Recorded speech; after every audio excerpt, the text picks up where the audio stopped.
గ్రంథాలను తెరవండి. మొదటి పేతురు పత్రిక 5వ అధ్యాయము 8వ వచనాన్ని మనం ఈ దినమున చదువుకుందాము. ఇది అందరికీ సుపరిచితమైన వాక్యము, అందరికీ తెలిసి ఉన్న వాక్యమే కనుక ఈరోజు ఆ వచ్చిన భాగంలో నుంచి మనము దేవుడు చదువుకొని ముందుకు సాగుదాము. నిబ్బరమైన బుద్ధి గలవారై మెలకువగా ఉండుడి. మీ విరోధి అయిన అపవాది గర్జించు సింహము వలె ఎవరిని మృంగుదునా అని వెతుకుచూ తిరుగుచున్నాడు అన్నాడు. దేవుని సంగమా, దేవుని పిల్లలారా, చదువుకున్న వచన భాగాన్ని ఒకసారి మనం పరీక్షించుదాం, పరిశోధించుదాం.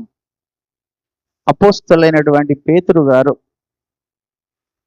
ఈ యొక్క పత్రికని రాశాడు. ఆయన రాస్తూ అనేక విషయాలు, ఆయన పత్రికలో చాలా విషయాలు తెలియజేశాడు దేవుని గురించి.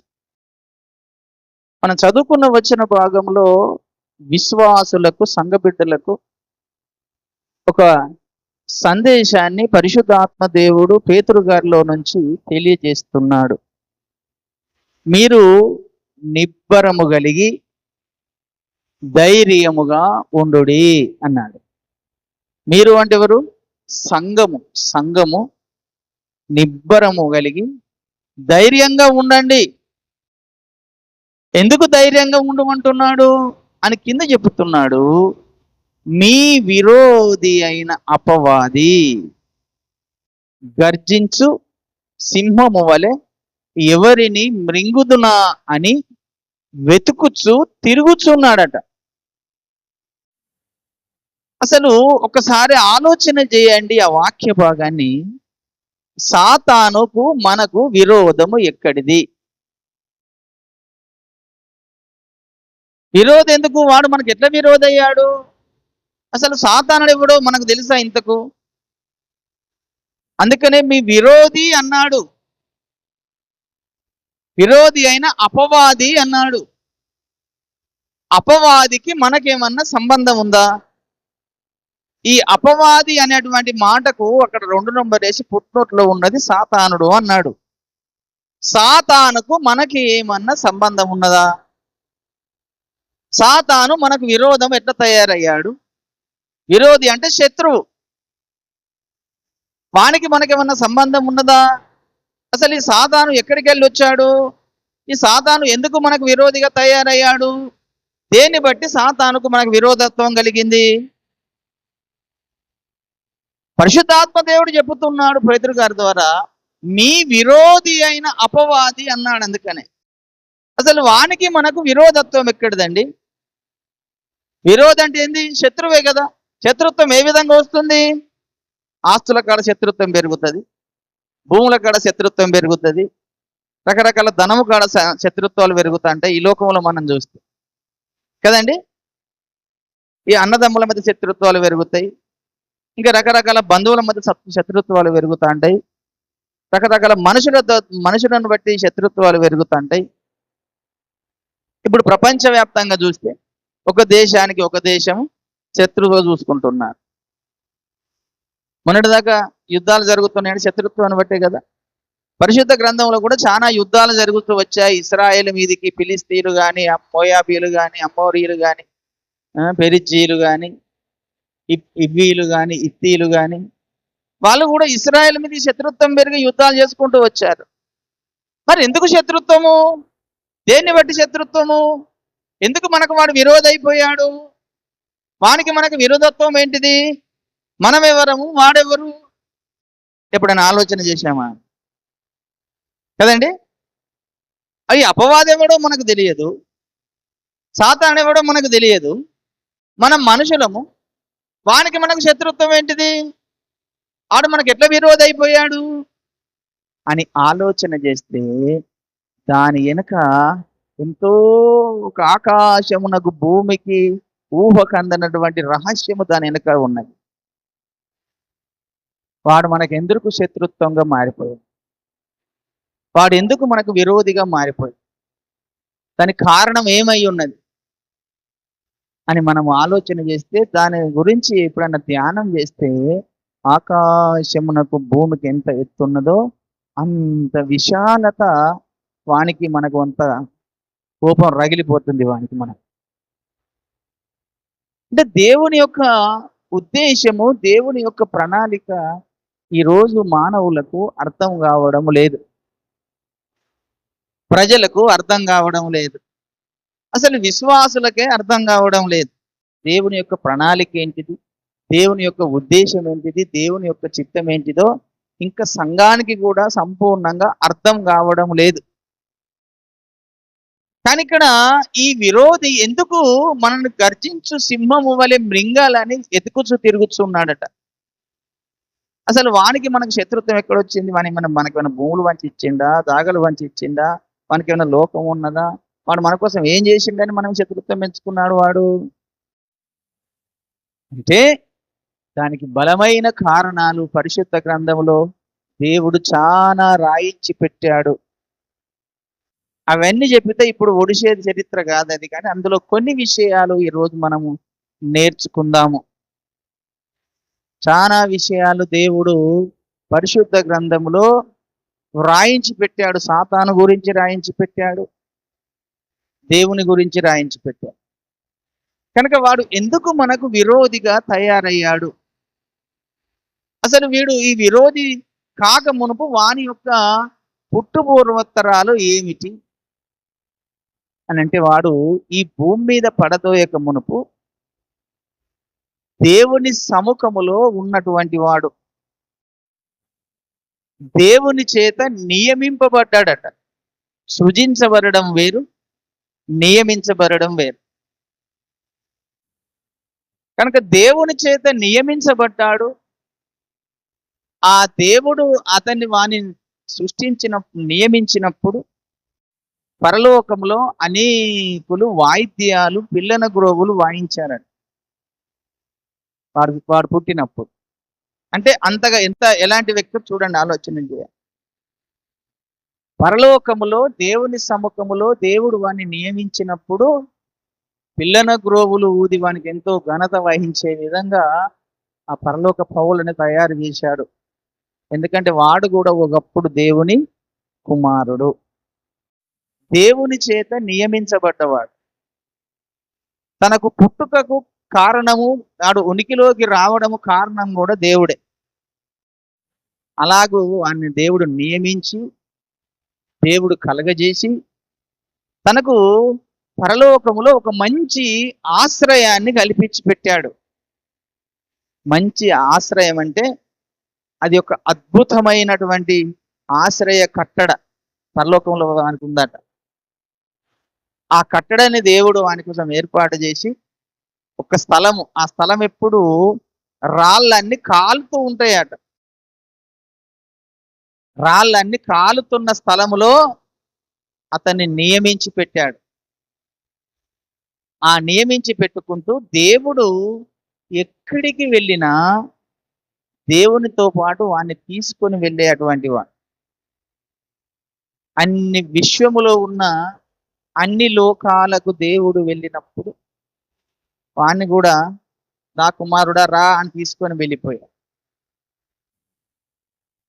చిన్న ఉదాహరణ ఏంటిదంటే, ఒక మంచి సేవకునికి కింద ఒక ఆత్మీయ కుమారుడు ఎదుగుతున్నప్పుడు ఈ సేవకుడు ఎటు వెళ్తే ఆ ఆత్మీయ కుమారుణ్ణి తీసుకొని పోతూ ఉంటాడో, అలాగనే దేవుడు కూడా వాణ్ణి ఎక్కడికి వెళితే ఏ విశ్వంలో ఉన్న ప్రపంచాలోకి వెళ్ళినప్పుడు అతన్ని కూడా రాకుమారుడా అని తీసుకొని వెళ్ళాడు. విశ్వములో ఉన్న ప్రపంచాలన్నింటికి వానికి పరిచయం చేశాడు. ప్రపంచాలన్నింటినీ పరిచయం చేశాడు. ఆ ప్రపంచాలలో నివసించే నివాసులందరూ కూడా దేవునికి ఎంత గౌరవాన్ని ఇచ్చారో ఈ యొక్క వీనికి కూడా అంత గౌరవం ఇచ్చారు. లూసిఫర్ కూడా అంత గౌరవం ఇచ్చారు. ఎందుకంటే దేవునితో వచ్చాడు కనుక, దేవుని కుమారుడు కనిపించాడు. అంటే మొన్న అంటే ఒక చిన్న ఉదాహరణ చెప్తాను. మొన్న నేను ఒక ప్రాంతానికి వెళ్ళినప్పుడు నాతో నుంచి ఒక ఒక మన సంఘ ఒక వ్యక్తి వచ్చాడు. నేను ఎంత గౌరవించా ఆయన కూడా అంత గౌరవించు. నేను ఎక్కడ కూర్చుని ఆయన అక్కడ కూర్చొని అంటే వాళ్ళ దృష్టి ఎట్లుంటుందంటే సేవకు దగ్గర సేవకుడు ఎంత గౌరవించే ఉద్దేశంగా ఎలాగ ఉంటుందో అలాగనే విశ్వములో ఉన్నటువంటి వారు కూడా వాని అంత గౌరవించి దేవునితో వచ్చాడు గనక దేవుని కుమారుడు గనక అంత గౌరవించడం మొదలు పెట్టారు. అతడు చాలా ఆ యొక్క ఆ విశ్వ ప్రపంచాలకు తిరుగుతూ విశ్వ ప్రపంచములకు వెళ్తూ అతడు వ్యాపారం చేసుకున్నాడు. అతడు వ్యాపారం చేసుకొని వర్తకము చేసుకొని అనేక ధనాన్ని సంపాదించుకున్నాడు. చాలా ధనం ఉన్నది వాని దగ్గర ఉన్నటువంటి ధనము పరలోకంలో ఎవరి దగ్గర కూడా లేదు. అంత ధనం సంపాదించుకున్నాడు. ధనంతో పాటు జ్ఞానాన్ని సంపాదించుకున్నాడు. ఒక ధనమే కాదండి, దేవుడు ఏదైతే విశ్వ ప్రపంచంలో ఉన్న ప్రజలకు దేవుడు బోధించి దేవుని మాటలను తెలియజేశాడో అవన్నీ వీడు కూడా వినుకుంటూ వచ్చాడు కనుక అన్ని నేర్చుకొని మనసులో పెట్టుకొని అవన్నింటినీ తెలుసుకొని దేవుని జ్ఞానము కూడా చాలా సంపాదించుకున్నాడు. ఇటు ఒకళ్ళి ధనం ఉంది, ఒకళ్ళి జ్ఞానం ఉన్నది. మూడవది దేవుడు వానిని అభిషేకించాడు కూడా.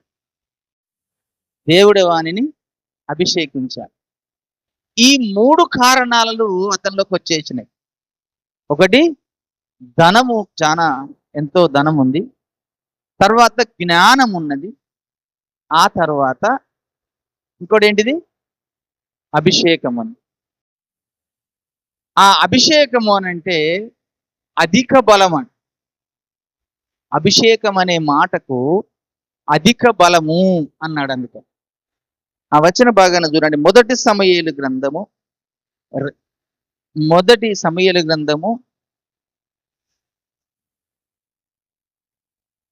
2వ అధ్యాయము 10వ వచనము చదువుతున్నాను. మొదటి సమూయేలు గ్రంథము 2వ అధ్యాయము 10వ వచనాన్ని చదువుతున్నాను. యెహోవాతో వాదించువారు నాశనమగుదురు, పరమండలములో నుండి ఆయన వారిపైన ఉరుముల వలె గర్జించును, లోకపు సరిహద్దులలో నుండి వారికి ఆయన తీర్పు తీర్చును. తాను నియమించిన రాజునకు ఆయన బలమిచ్చును, తాను అభిషేకించిన వానికి అధిక బలము కలగజేయును. దేవునికి స్తోత్రం కలుగును. తాను అభిషేకించిన వారికి అధిక బలము కలగజేయును. ఇప్పుడు మనలో ఉన్నటువంటి క్వాలిఫికేషన్స్ ఏంటి? ఒకటి జ్ఞానం ఉన్నది, చాలా జ్ఞానం ఉన్నది. రెండవది ధనం ఉన్నది. మూడవది అభిషేకం అంటే బలము కూడా ఉన్నది. ఈ 3 కారణాలను బట్టి ఆ విశ్వలోకాలలో ఉండేటువంటి వారందరి మీద ఇతనికి ఒక మంచి పట్టుదల గ్రిప్ వచ్చింది. దేవునితో నడుస్తున్నాడు, దేవునితో ఉంటున్నాడు గనక దేవుని ఎంత గౌరవించిండ్రో అతన్ని కూడా వాడిని కూడా అంత గౌరవించారు మొదటిగా. కానీ కొంచెము సమయము కాలం తర్వాత అతనిలో ఒక చెడు అభిప్రాయము కలిగినది. ఏంటిదట? చెడు అభిప్రాయము కలిగినది. ఏమి చెడు అభిప్రాయము అంటే నేను కూడా దేవుడనే అనుకున్నాడట. ఇవన్నీ ఉన్నప్పుడు దేవుడు కూడా జ్ఞానవంతుడు, దేవుని కూడా బలవంతుడు, దేవుడు కూడా విశ్వమంతటి మీద ఉన్నటువంటి అనేకకు రాజు వలె అంతా తనదే గనక, అధికారము ఆయనదే గనక, అన్ని కూడా ఆయనే, విశ్వమంతా ఆయనదే. దాన్ని ఉద్దేశించుకొని నాకు దేవునంత జ్ఞానం ఉన్నది, నాకు దేవునంత బలం ఉన్నది, నాకు చాలా ప్రజలందరూ విశ్వంలో తెలిసిపోయి నాకు తెలుసు కనుక నేను ఎందుకు వీరందరూ వచ్చి దేవుణ్ణి ఆరాధించి దేవుణ్ణి గణపరుస్తున్నట్టుగా మీరందరూ నాకు ఎందుకు సాగిలపడి నమస్కారం చేయకూడదు? నేనెందుకు దేవుడను కాకూడదు? నేను కూడా దేవుడనంత అభిప్రాయము కలిగిన వాడను అనుకున్నాడు వాడు. ఒక దేవుని చేత సృజించబడిన వ్యక్తి, నియమించబడిన వ్యక్తి దేవుడైతాడా? దేవుని చేత సృజించబడ్డ వ్యక్తి దేవుడు కాలేడు కదా. కానీ నేను దేవుడను అనుకున్నాడు. ఆ వచన భాగం చూడండి, యేస్కేలు గ్రంథము 28వ అధ్యాయము 9వ వచనము చూద్దాం ఇప్పుడు. యేస్కేలు గ్రంథము 28వ అధ్యాయము 9వ వచనాన్ని చదువుతున్నాను చూడండి. నేను దేవుడనని నిన్ను చంపువాని ఎదుట నీవు చెప్పుదువు. నిన్ను చంపువాని చేతిలో నీవు మానవుడవే గాని దేవుడవు కావు గదా. సున్నతి లేని వారు చంపబడుదురు రీతిగా నీవు పరదేశుల చేత చత్తువు. నేనే మాట ఇచ్చి ఉన్నాను, ఇదే ప్రభువగు యెహోవా వాక్. ఇంకేం చెబుతున్నాడు? 3వ వచనంలో 2:3లో చెబుతున్నాడు, నరపుత్రుడా, తూరు అధిపతితో ఇలాగు ప్రకటింపుము, ప్రభువుకు యెహోవా సెలవిచ్చినదేమనగా, గర్విష్ఠుడవై నేనొక దేవతనైనట్టు సముద్రము మధ్యను నేను ఆసీనుడై ఉన్నాను అని నీవు అనుకొనుచున్నావు. నీవు దేవుడవు కాక మానవుడవై ఉండియు దేవునికి తగినంత అభిప్రాయము కలిగి ఉన్నావు. నువ్వు దానియేలు కంటే జ్ఞానవంతుడవు, నీకు మర్మమైనదేదియూ లేదు. నీ జ్ఞానము చేతను నీ వివేకము చేతను ఐశ్వర్యము నొందితివి. నీ ధనాగారముల నుండి వెండి బంగారములను తెచ్చుకొంటివి. నీకు కలిగిన జ్ఞానాతిశయమును చేతను వర్తకము చేతను నీ విస్తారమైన ఐశ్వర్యమును సంపాదించుకొంటివి. నీకు ఐశ్వర్యము కలిగినందున గర్వించిన వాడవైతివి అన్నాడు. అంటే దేవుడను అనుకున్నాడు పరలోకంలో. ఎప్పుడే గాని దేవుడు అనే వ్యక్తి విశ్వానికి ఒక్కడే ఉంటాడా, ఇద్దరు ఉంటారా? ఒక్కడే ఉంటాడు. విశ్వానికి దేవుడు ఒక్కడే, కానీ ఇద్దరు ఉండడానికి వీలు లేదు. కానీ తనలోకి ఏమొచ్చేసింది?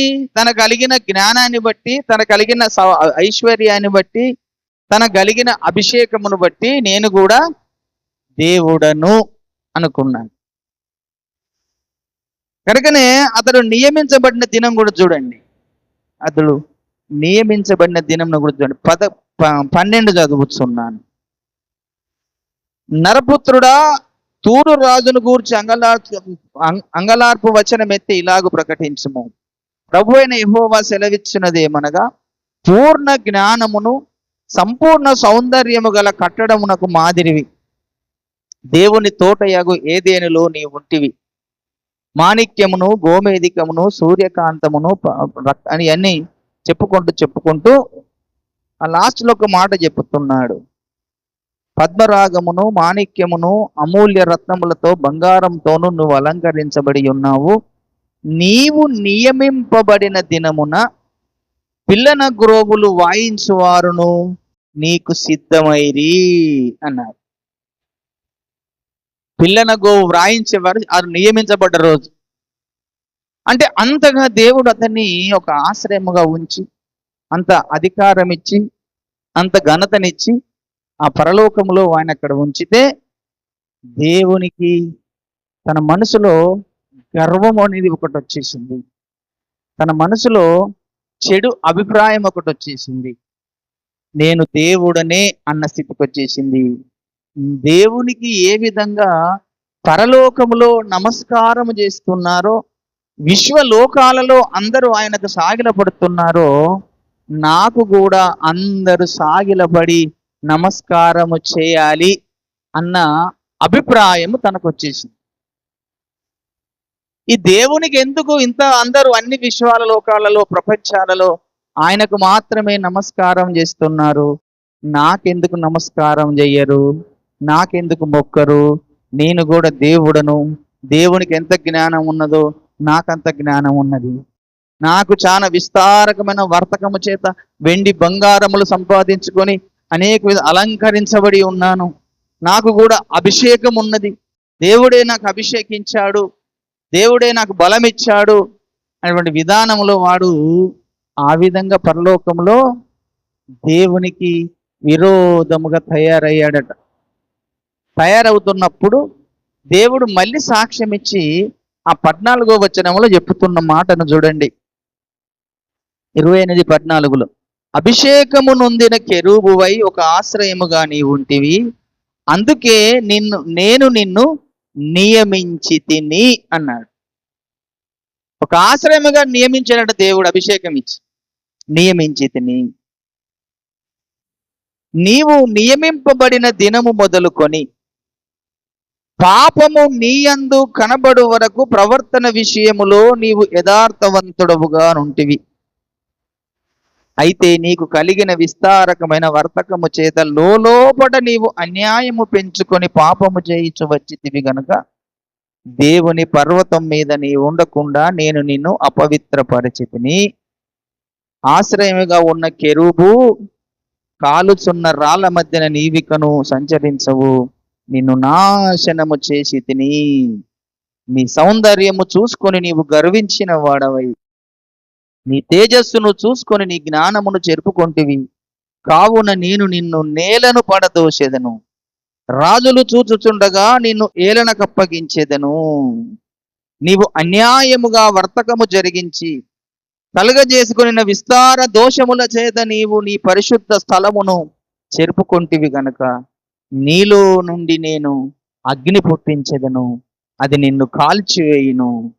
జనులందరూ చూచుండగా దేశం మీద నిన్ను బూడిదగా చేసేదను. దేవుని కోపం ఇక్కడ వచ్చేసిందని దాని మీద. నువ్వు గర్వించిన వాడవై నువ్వు పాపము చేస్తూ వచ్చావు కనుక నేను నాశనము చేస్తాను, నీలో నుండి అగ్ని పుట్టిస్తాను, ఆ అగ్ని నాశనం చేస్తుంది. అంటే దేవునితో ఉన్నంత వరకు దేవుడు ప్రేమమయుడండి. ఎప్పుడైతే దేవునికి విరోధంగా మనం చిన్న పొరపాటు చేస్తామో అప్పుడు దేవుడు మన మీద కూడా కోపగించుకుంటున్నాడు, వాని మీద కోపగించుకున్నట్టే.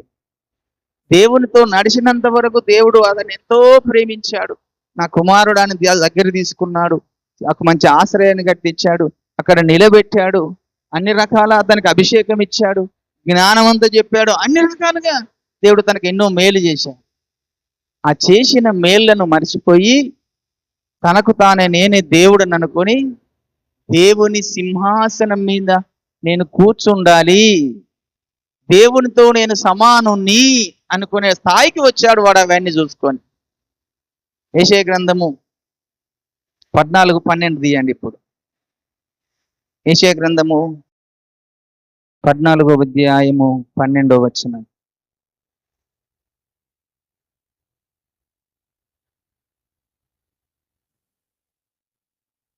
యెషయా గ్రంథము 14:12 చదువుతున్నా. తేజో నక్షత్రమా వేకువ చుక్క, నీవెట్లు ఆకాశము నుండి పడితివి, జనములను పడగొట్టిన నీవు నేలమట్టం వరకు ఎట్లు నరకబడితివి. నేను ఆకాశమునకు ఎక్కిపోయేదను, దేవుని నక్షత్రములకు పైగా నా సింహాసనమును హెచ్చింతును, ఉత్తర దిక్కునున్న సభా పర్వతం మీద కూర్చుందును, మేఘమండలముల మీదికి ఎక్కేదను, మహోన్నతునితో నన్ను సమానునిగా చేసుకొందునని నీ మనసులో అనుకొంటివి కదా అని. ఇది అద్భుతమైనటువంటి మాటలండి. మహోన్నతుని సింహాసనము అంటే విశ్వములో దేవునికి ఒక సింహాసనం ఉన్నది. ఆ సింహాసనం మీద దేవుడు మాత్రమే నిరంతరము కూర్చుండేటువంటి వాడు. ఆ ఉత్తర దిక్కున ఉన్నటువంటి ఒక సభా పర్వతం ఉందట పరలోకములో. ఆ సభా పర్వతం దగ్గరికి దేవుని దూతలు విశ్వములో ఉన్న వారందరూ కూడా సభాపర్వతం దగ్గరికి వచ్చి అక్కడ దేవుడు ఏమేమి చేయబోతున్నాడో దేవుడు తన ప్రజలకు అందరికీ తెలియజేసి ఆ సభాపర్వతం మీద సభ జరిగేటువంటి విధానం. ఇప్పుడు ఉదాహరణకు మన దేశ ప్రధాని కానీ ఒక ముఖ్యమంత్రి కానీ రాష్ట్రంలో అసెంబ్లీ సమావేశాలని పెట్టుకుంటా అంటారు. అంటే ఉన్న ఎమ్మెల్యేలు ఎంపీలు అందరూ వచ్చి ఆ సమావేశాల్లో కూర్చొని ఏమేమి మనం మంచి పనులు చేయబోతున్నామని తర్పించుకునే విధానం లాంటిది. అలాగనే ఢిల్లీలో కూడా ఎంపీలందరూ కలిసి కూర్చున్నప్పుడు ముఖ్యమంత్రి ప్రధానమంత్రి గారు అందరు అక్కడ కూర్చొని మనం మన దేశ ప్రజలకు ఏం క్షేమాన్ని చేయబోతున్నామనే విధానంలో తర్పించుకునే విషయాలు ఎలా చెప్పుకుంటారో విశ్వంలో ఉన్నటువంటి దేవుడు కూడా ఆయా ప్రపంచాలలో నివసించే నివాసులందరూ కూడా ఆ సభా పర్వతం దగ్గరికి వచ్చి ఉన్నప్పుడు ఆ సభా పర్వతం మీద దేవుడు కూర్చొని వారందరికీ జరగబోయే ప్రణాళికలు ఏంటియో తెలియజెప్పే విధానము. కనుక నేను వెళ్ళి ఆ సభా పర్వతం మీద కూడా కూర్చోవాలి. మొదటిది దేవుని సింహాసనం మీద కూర్చోవాలి, రెండవది సభా పర్వతం మీద కూర్చోవాలి అన్నాడు. ఆ సభా పర్వతం గురించి మనకు యోబు గ్రంథం 1వ అధ్యాయం 6వ వచనంలో కనపడుతుంది. యోబు గ్రంథం 1వ అధ్యాయము 6వ వచనములో చూడండి ఒకసారి. యోబు గ్రంథము 1వ అధ్యాయం 6వ వచనంలో ఒక మాటని దేవుడు రాయించి పెట్టాడు. దేవదూతలు యెహోవా సన్నిధిని నిలుచుటకై వచ్చిన దినం ఒకటి తటస్థించెను. ఆ దినమున అపవాది అగువాడు వారితో కలిసి వచ్చెను. అంటే అర్థం ఏంటిదట? ఎవరాట వీరందరూ? యెహోవా దూతలు అనగా దైవ కుమారులని పుట్టినోట్లో ఉంటది. దేవుని సన్నిధి నిలుచుటకై వచ్చిన స్థలం అన్నాడు. అంటే దేవుడు ఆ సింహాసనం నుంచి మహిమను తగ్గించుకొని వచ్చి ఆ యొక్క సభా పర్వతం మీదకి దిగి వచ్చినప్పుడు ఆ సభా పర్వతం మీద దేవుడు కూర్చుంటే దేవదూతలందరూ దైవ కుమారులందరూ కూడా అక్కడికి వచ్చి ఆ సభలో వారు పారిభాగస్తులైనప్పుడు దేవుడు వారికి అనేక విషయాలు తెలియజేస్తాడు. అంటే ఆ సభా పర్వతం మీద నేను కూర్చుంటాను అంటే దేవదూతలకు ఇంకా చెప్పేది దేవుడు అవసరం లేదు, నేనే వారిని మోటివేషన్ చేస్తాను, నేనే వారి మీద అధికారం కలిగి ఉంటానన్నటువంటి ఆలోచన వానిలో కలిగింది. ఈ కారణాలని బట్టి దేవుడు వాని పరలోకంలో నుంచి త్రోసివేశాడు. పరలోకంలో నుంచి త్రోసివేసి భూమి మీద పడదోశాడట. అంటే అరే ఇక నువ్వు నాకు నా లోకంలో వద్దు, నీలో ఒక చెడు అభిప్రాయం కలిగింది, నీలో ఒక మంచి అభిప్రాయం లేదు గనక నీవు నా పరలోకంలో ఉండడానికి వీలు లేదు, ఈ పరలోకంలో నేను నిన్ను ఉండకుండా త్రోసివేస్తానని వానితో పాటు ఇంకా అనేక కోట్ల కొలది దూతలు తను వెంబడించేవారు కూడా తయారు చేసుకున్నాడు విశ్వంలో. వాడొక్కడే కాదండి, వానికి అనుకరించి వాని మాట విని వాని మాటకు లోబడే వారిని విశ్వంలో అనేక ఒక గుంపును తయారు చేసుకున్నాడు. ఆ గుంపును తయారు చేసుకొని పరలోకంలో ఉన్నప్పుడు వాని గుంపునంత దేవుడు పరలోకంలో లేకుండా ఈ భూమి మీద పడదోశాడు.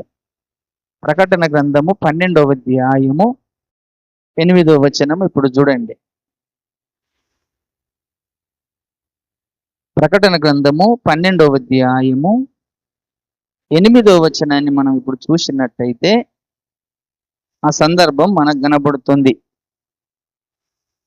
కాగా సర్వలోకమును మోసపుచ్చుచు అపవాదనియు సాతాననియు పేరుగల ఆది సర్పమైన ఆ మహాఘట సర్పము పడదోయబడెను. అది భూమి మీద పడదోయబడెను, దాని దూతలు దానితో కూడా పడదోయబడిరి అన్నాడు. అక్కడ లేకుండా అది వచ్చి భూగ్రహం మీదకి వచ్చి పడేశాడు దేవుడు. ఈ భూమి మీద వాడు పడి ఉన్నాడు. కనుకనే ఈ యోబు మనం చదువుకున్న వచ్చిన భాగంలో దేవుడు వాడిని అడుగుతున్నప్పుడు వాడు చెప్పిన మాట ఏంటిది?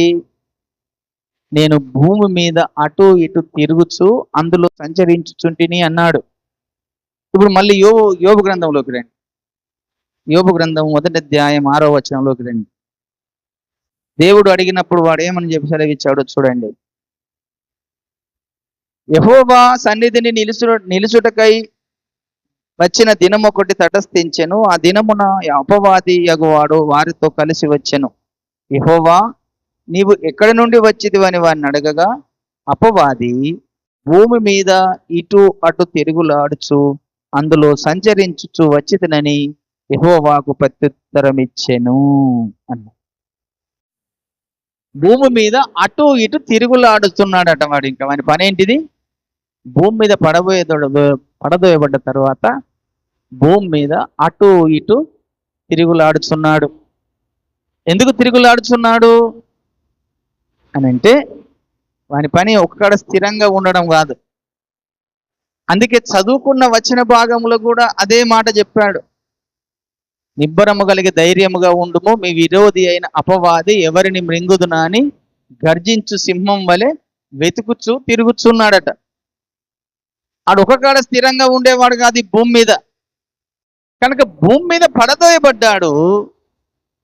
ఈ భూగ్రహాన్ని చేసి దీని మీద అధికారం అంతా ఆదాముకిచ్చాడు దేవుడు. ఆదాముకిచ్చాడు. ఆదాముకిచ్చినటువంటి అధికారాన్ని వాడు మాయమాటల చేత ఆ అవ్వమ్మ దగ్గరికి వెళ్ళి ఆ పండు తినబెట్టి దాని అధికారాన్ని అంతా చేజిక్కించుకున్నాడు. అధికారాన్ని కాస్త చేజిక్కించుకున్నాడు. ఇప్పుడు అధికారం అంతా ఎవరి వశంలోకి వెళ్ళిపోయింది? అపవాది వశంలో ఉన్నది భూమి మీద అధికారం అంతా ఉన్నది. కనుకనే యేసుప్రభు కూడా ఈ లోకంలోకి వచ్చినప్పుడు యేసుప్రభును కూడా శోధించడం కొరకు అదే యేసుప్రభు దగ్గరికి వాడు వెళ్ళి ఆ యేసయ్యని కూడా శోధించాడు.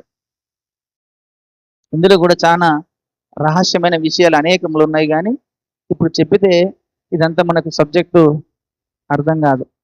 కనుక కొన్ని విషయాలు నేను ముందుకు తీసుకొచ్చి ముందుకెళ్తాను. కనుక యేసుప్రభు దగ్గర కూడా వచ్చాడు.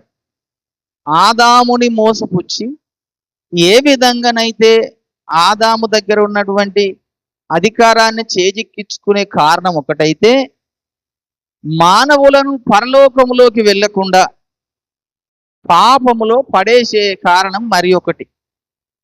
ఆది కాండంలో జరిగినటువంటి 2 విషయాలు మీకు గుర్తుంచుకోనండి. ఒకటేమో మానవుని దేవుని రాజ్యములో పరలోకములో ఉండకుండా చేసే విధానం ఒక కారణము.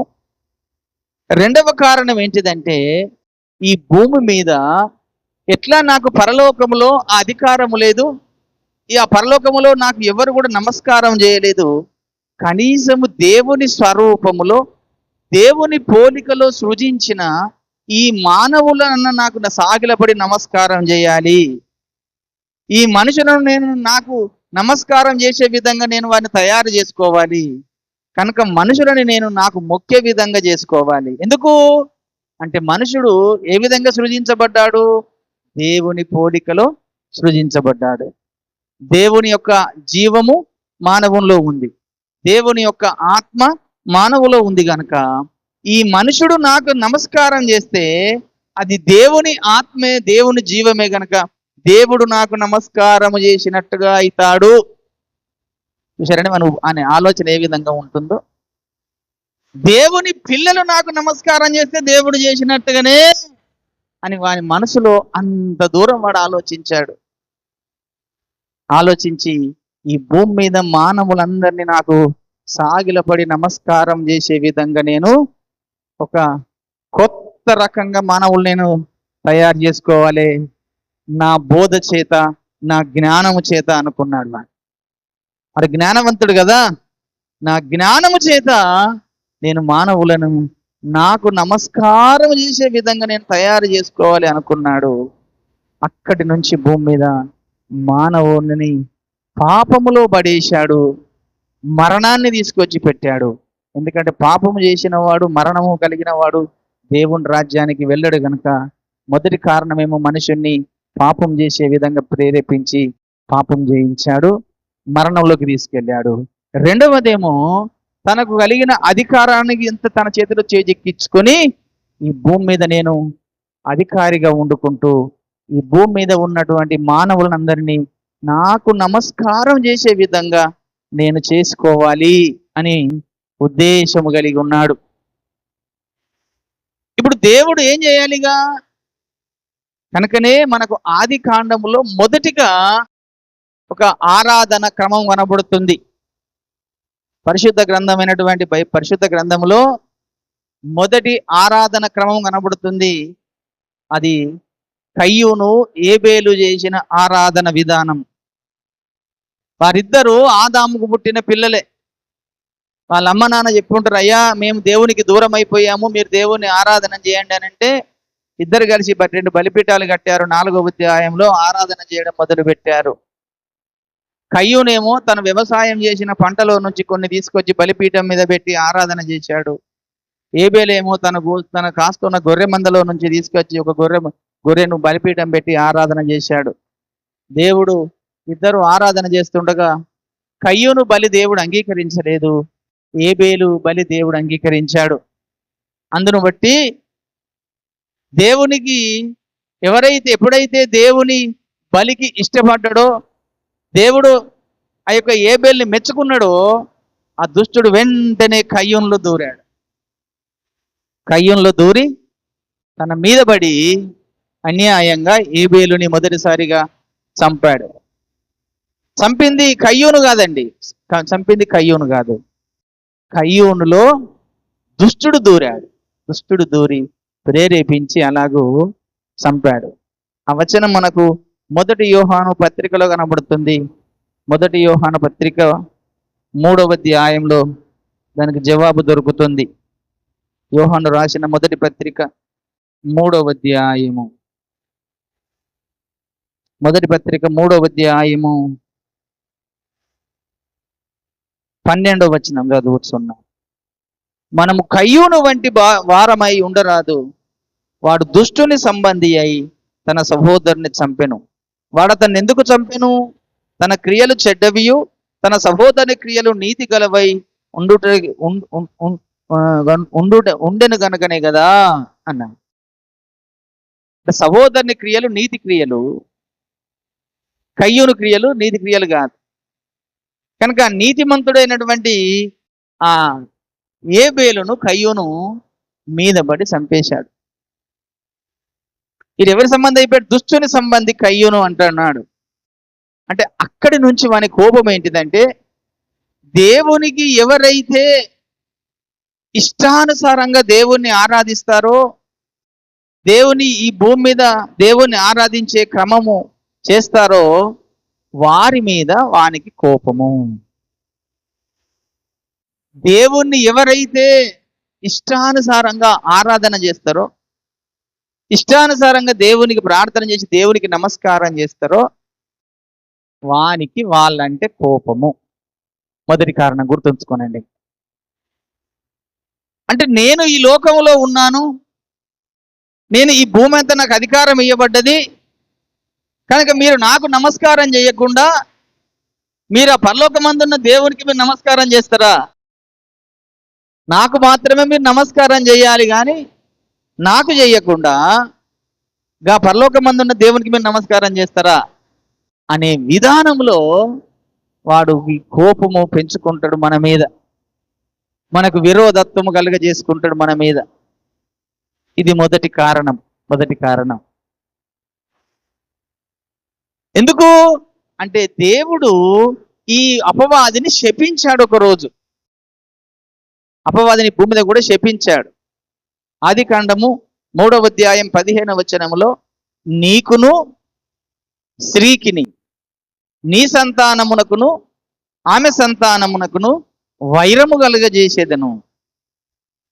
ఆది కాండం 3:15లో దేవుడే ఒక యుద్ధాన్ని ప్రకటించాడు వానితో మొదటిసారిగా. 3:15వ వచనము, మరియు నీకును స్త్రీకిని నీ సంతానమునకును ఆమె సంతానమునకు వైరము కలుగజేసేదను, అది నిన్ను తల మీద కొట్టును, నీవు దాని మడమ మీద కొట్టుదు అని చెప్పెను.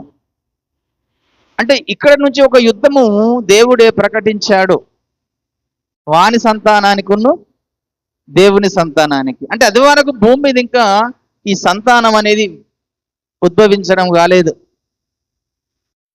సంతాన ఉత్పత్తి క్రమం ఇంకా పెరగడం కాలేదు.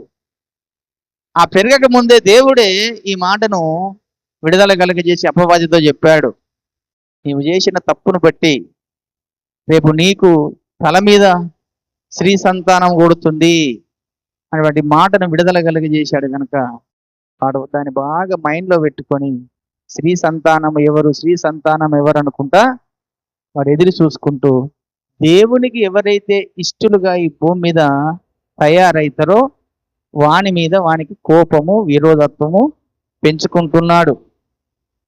ఎందుకు అంటే ఇంకొక కారణం చెప్తున్నాను మీకు, వినండి.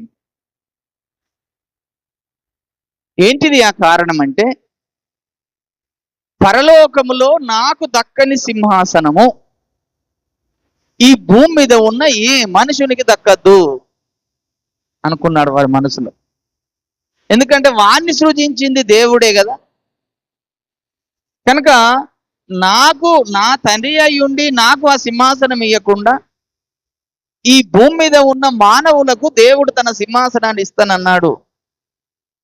కనుక నాకు దక్కని సింహాసనము ఈ భూమి మీద ఏ మనుషునికి అని దక్కద్దు, యేసు ప్రభు కూడా దక్కద్దు అనుకున్నాడు వాడు. యేసు ప్రభు కూడా ఆ సింహాసనం దక్కద్దు అనుకొని యేసు ప్రభును కూడా శోధించాడు. అందుకని యేసు ప్రభు బాప్తిసం పొంది పరిశుద్ధాత్మతో నింపబడి 40 రోజులు ఉపవాసం ఉన్న మరుక్షణంలో ఆయన దగ్గరకు వచ్చి చెప్పి ఏమని శోధించాడు? యేసు ప్రభు భూమి మీదకి వచ్చాడు, మళ్ళీ బాప్తిసం పొందాడు, ఒడ్డుకొచ్చాడు, పరిశుద్ధ ఆత్మదేవుడు తన మీదకి వచ్చేసిండు. అప్పుడు ఒక స్వరం వినబడుతుంది, నీవు నా ప్రియ కుమారుడవు, నీ యందు నేను ఆనందించుతున్నాను అని ఎప్పుడైతే స్వరం వినబడ్డదో వీడు దేవుని కుమారుడు అయిపోయాడు. తన ద్వారా దేవునికి ఆనందం కలుగుతుందట. ఈ ఆనందం కలుగుతున్నటువంటి వ్యక్తిని ఆనందం కలగకుండా చేయాలి, సంతోషం కలగకుండా చేయాలని తన మనసులో అనుకొని యేసు ప్రభును శోధించి ఏమని రెచ్చగొట్టాడు? నువ్వు నిజముగా దేవుని కుమారుడవే అయితే ఈ రాళ్ళను రొట్టెలుగా చేసుకోమన్నాడు కదా, ఆ స్థానంలో మనం ఉంటే ఏం చేస్తాం? దేవుడే చెప్పాడా, నీవు నా ప్రియ కుమారుడవు, నీ యందు నేను ఆనందిస్తున్నానని దేవుడు చెప్పాడు కదా. ఆ స్థానంలో మనం ఉంటే ఏం చేస్తాం? వెంటనే.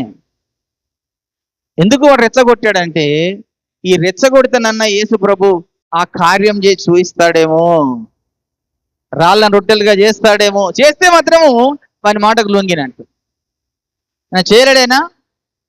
రాళ్లకు నేను పిల్లల్ని పుట్టిస్తానన్నాడు, రాళ్ళు వేసిన కేకలు వేస్తాయి అన్నాడు యేసు ప్రభు.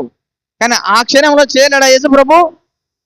రాళ్ళను రొట్టెలుగా చేసి కాదు, ఆ రాళ్ళతో మాట్లాడించగలడు యేసు. రాళ్ళతో రాళ్ళు వేసి కేకలు వేస్తాయి అన్నాడు ఒకరోజు. మళ్ళీ అంతేకాకుండా ఈ విశ్వాన్ని సృజించిన దేవునికి రాళ్లతో రొట్టెలు చేయడం పెద్ద లెక్కన? చేయగలుగుతాడు, కానీ చేస్తే ఏమవుతుందంటే వాని మాటకు లోబడేవాడు.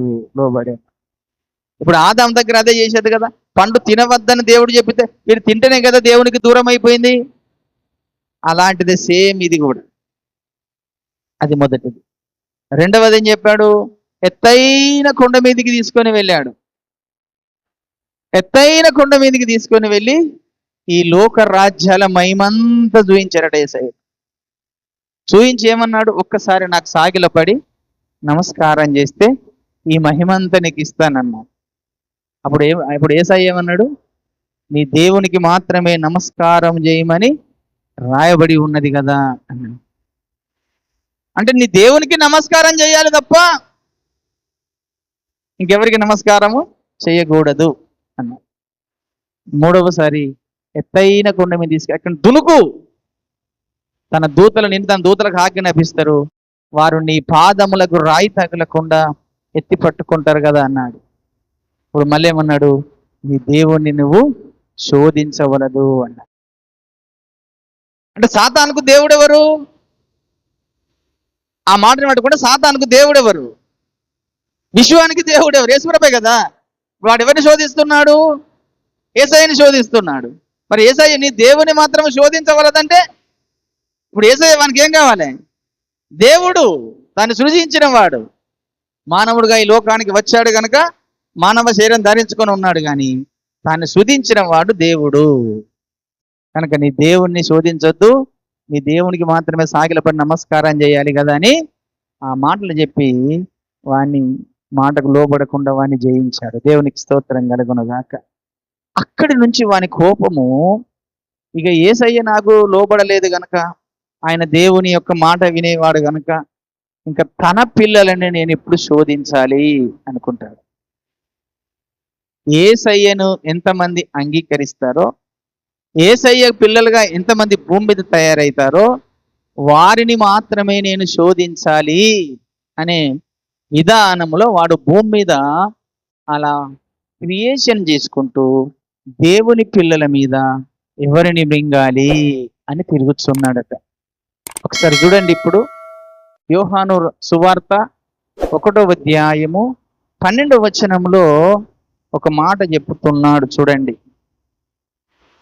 యోహాను సువార్త 1:12లో ఒక మాట రాయబడి ఉన్నది. అందరు తీశారు అది? యోహాను 1:12, తన్ను ఎందరు అంగీకరించిరో వారికందరికి, అనగా తన నామమందు విశ్వాసముంచు వారికి దేవుని పిల్లలగుటకు ఆయన అధికారము అనుగ్రహించెను. చూశారండి? తను అంగీకరించిన అందరు ఎవరైతున్నారట? యేసయ్యను అంగీకరించిన వారందరు ఎవరు? దేవుని పిల్లలు. వారు రక్త మాంసముల చేత సృష్టించబడ్డవారు కాదు. ఇంకా ఆ కింద చెప్తారు చూడండి, అక్కడ 13లో, దేవుని పిల్లలగుటకు ఆయన అధికారం అనుగ్రహించెను. వారు దేవుని వలన పుట్టిన వారే గాని రక్తము వలనైనను శరీరేచ్ఛల వలనైనను మనుషేచ్ఛల వలనైనను పుట్టిన వారు కారు అన్న. వారు దేవుని వలన పుట్టిన వారు, దేవుని పిల్లలు. ఇప్పుడు దేవుణ్ణి శోధించినప్పుడు దేవుడు వాని అపవాదిని జయించాడు కనుక ఇప్పుడు వాడు దేవునిని, యేసయ్యను ఎందరైతే అంగీకరిస్తారో వారందరూ దేవుని పిల్లలు అవుతారు. కనుక ఈ దేవుని పిల్లలు వానికి సాగిలపడి నమస్కారం చేస్తారా? వానికి సాగిలపడి నమస్కారం చేస్తారా? చెయ్యరు. కనుక ఈ భూలోకములో నేను అధికారం కలిగి ఉన్న నా దేశంలో ఉండుకుంటూ నాకు నమస్కారం చేయకుండా వారు దేవుణ్ణి ఆరాధిస్తున్నారు. వారు దేవుని పిల్లలు అయిపోయారు కనుక వారిని నేను శోధించాలి, వారిని నేను మృంగివేయాలి, వారిని మీద నా యుద్ధాన్ని ప్రకటించాలి అని వాడు కుయుక్తితో దేవుని పిల్లల మీద వాడు యుద్ధాన్ని ప్రకటిస్తున్నాడు. వారు దేవుని కుమారులు, దేవుని కుమార్తెలు, దేవుని పిల్లలు. వాళ్ళు రక్త శరీరము ద్వారా, మనసిచ్చల ద్వారా పుట్టిన వారు కారు, కానీ వారు దేవుని వలన పుట్టిన వారు. ఆ దేవుని బీజం వలన పుట్టిన వారట. మళ్ళీ ఇంకా ఈ మాటకు మొదటి పేతురు పత్రికలోకి రండి. మొదటి పేతురు పత్రిక 1వ అధ్యాయము 20వ వచనం కూడా చూడండి. అక్కడ దానికి జవాబు అక్కడ కూడా దొరుకుతుంది. మొదటి పేతురు పత్రిక 1:20.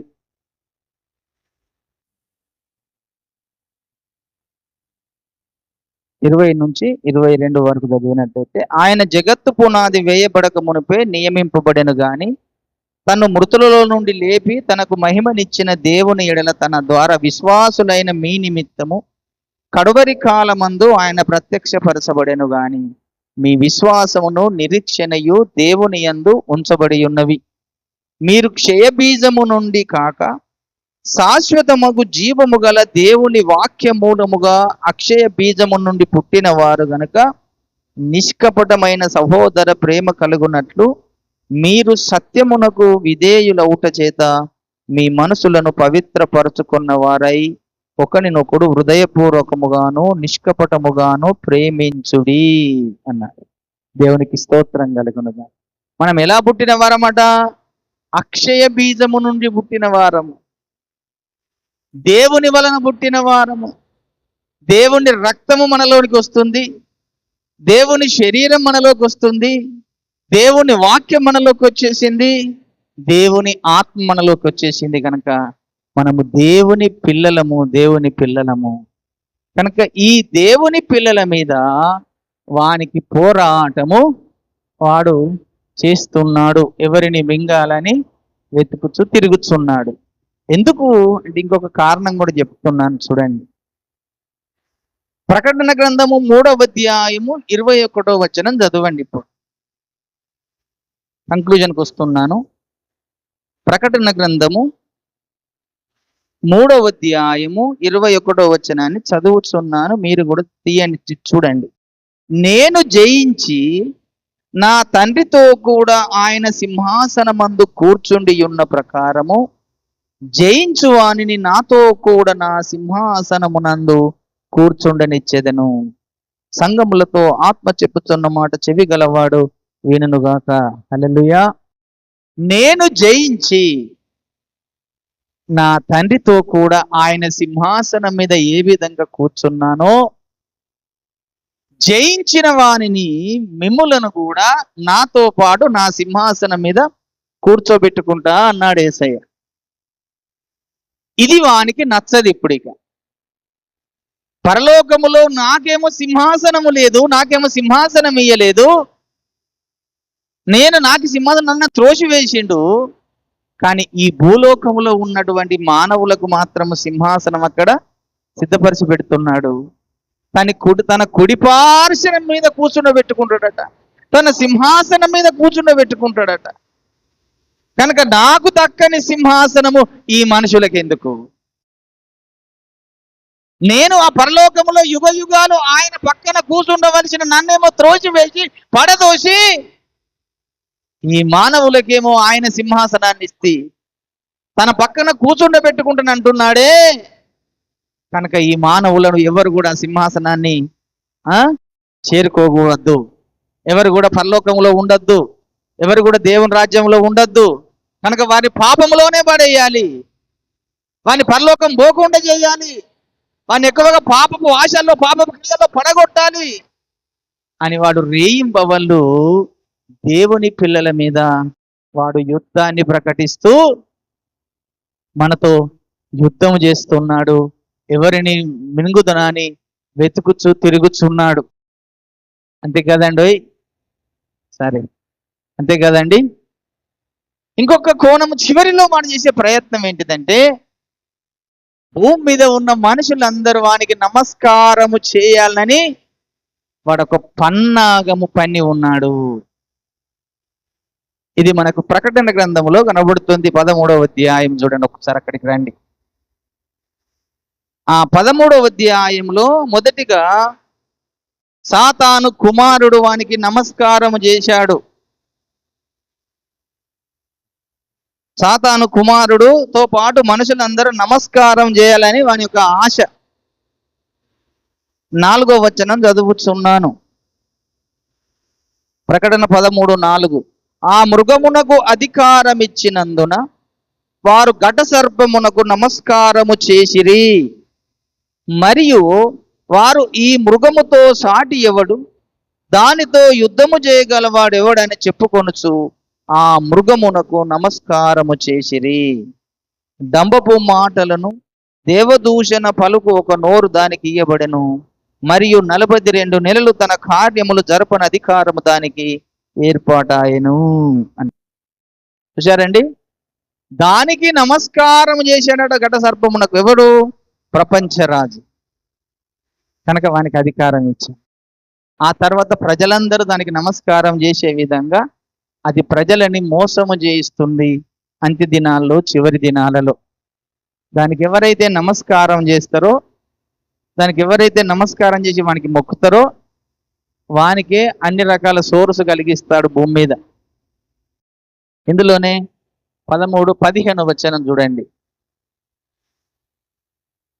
13వ అధ్యాయం 15వ వచనము కూడా చూడండి.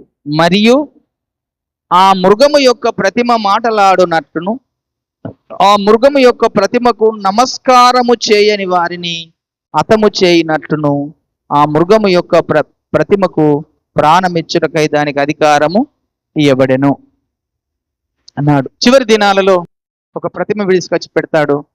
ఆ ప్రతిమకు అందరూ నమస్కారం చేయాలి అన్నాడు. అది బలవంతం చేయిచున్నది. మనం నమస్కారం చేస్తామండి.